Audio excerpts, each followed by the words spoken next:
나는 날마다 그의 별이라든지 그 별을 떠나온 이야기라든지 그의 여행이라든지 하는 것들에 대해 얼마큼씩 알게 되었다. 그 일은 아주 천천히 이 생각 저 생각을 따라가며 진행되었다. 사흘째 되는 날 내가 바오바브 나무의 비극을 알게 된 것도 이런 식이었다. 이번에도 역시 양 덕분이었는데 어린 왕자가 무슨 대단한 의문에라도 사로잡힌 듯 불쑥 이런 질문을 했다. 양들이 작은 떨기나무를 먹는다는 게 정말이야? 그럼 정말이야. 아, 그럼 됐네. 양이 작은 떨기나무를 먹는다는 게 왜 그렇게 중요한 일인지 난 알 수가 없었다. 그러나 어린 왕자는 덧붙였다. 그러면 양들은 바오바브 나무도 먹겠네?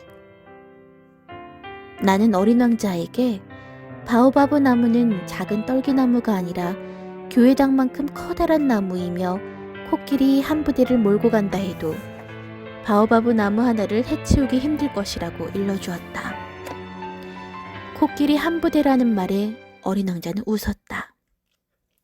그럼 코끼리 등에다 코끼리를 포개 놓아야겠네? 그러나 그는 슬기롭게 꼬집어냈다. 바오바브 나무도 크기 전에는 작은 데서부터 시작해요. 옳은 말이야. 그런데 어린 양이 왜 어린 바오바브 나무를 먹어야 하지? 그는 내가 다 아는 것을 묻고 있다는 듯이 대답했다. 아이 참, 그거야. 그런데 나는 이 문제를 혼자 푸느라고 머리를 쥐어짜야 했다. 사실은 이런 것이었다. 어린 왕자의 별에는 어느 별에나 그렇듯이 좋은 풀과 나쁜 풀이 있었다. 따라서 좋은 풀에 좋은 씨앗, 나쁜 풀에 나쁜 씨앗이 있었다. 그러나 씨앗들은 보이지 않는다. 씨앗들은 땅속에 숨어 잠을 자고 있다가 그중 하나에게 문득 깨어나고 싶다는 생각이 든다. 그러면 그 씨앗은 기지개를 켜고 태양을 향해 처음엔 머뭇거리면서 그 아름답고 연약한 새싹을 내민다. 무나 장미나무의 어린 싹이면 마음껏 자라도록 내버려 두어도 괜찮다. 그러나 나쁜 식물의 싹이면 그걸 알아차리자마자 뽑아버려야 한다. 그런데 어린 왕자의 별에는 무서운 씨앗이 있었으니 바로 바오바브 나무의 씨앗이었다. 그 별의 흙에는 바오바브 나무의 씨앗이 들끓었다. 그런데 바오바브 나무는 너무 늦게 손을 쓰면 그땐 영영 처치할 수 없게 된다.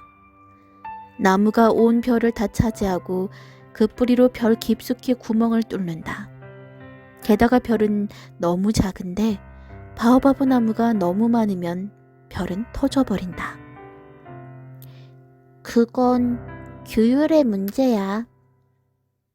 어린 왕자가 나중에 이런 말을 했다. 아침 세수가 끝나면 별도 조심스럽게 세수를 시켜야 해. 바오바브 나무가 아주 어릴 때는 장미나무와 비슷한데 구별할 수 있게 되면 그때부터 규칙적으로 뽑아버려야 해.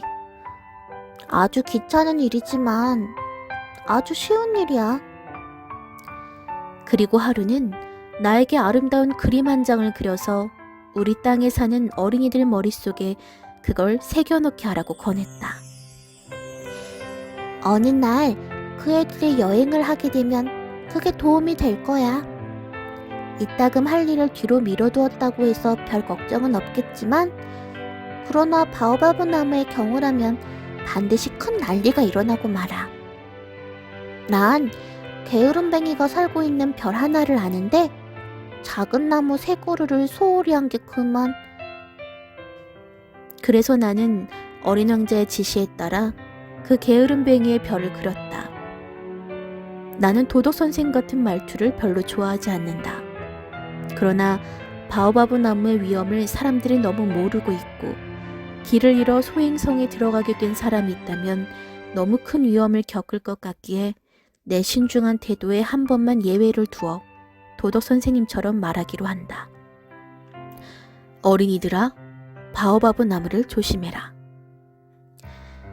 내가 이렇게 이 그림에 힘을 들인 것은 오래전부터 내 친구들이 나처럼 멋모르고 지나쳤던 그 위험을 그들에게 알려주기 위해서다. 내 교훈은 이만큼 수고할 값어치가 있다. 여러분은 어쩌면 이렇게 물을지도 모른다. 왜 이 책의 다른 그림들은 바오바브 나무처럼 웅장하지 못하냐고.